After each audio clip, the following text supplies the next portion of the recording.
অজু করার সময় অজুর পানি যখন মুখে লাগাবেন একটি দোয়া পড়বেন, আপনার চেহারা নূরের মতো উজ্জ্বল হয়ে যাবে ইনশাআল্লাহ।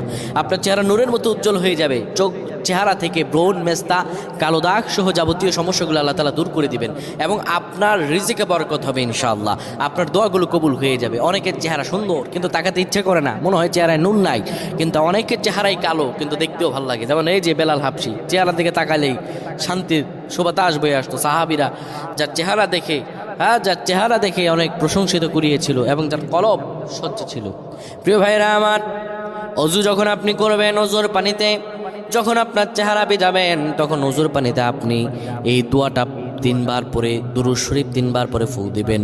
দোয়াটি হলো আল্লাহু নূরুস সামাওয়াতি ওয়াল আরদ, আল্লাহু নূরুস সামাওয়াতি ওয়াল আরদ। পানিগুলো নিয়ে সেই পানির মধ্যে আপনি ফু দিয়ে চেহারার মধ্যে লাগাবেন। আমার আল্লাহ রাব্বুল আলামিন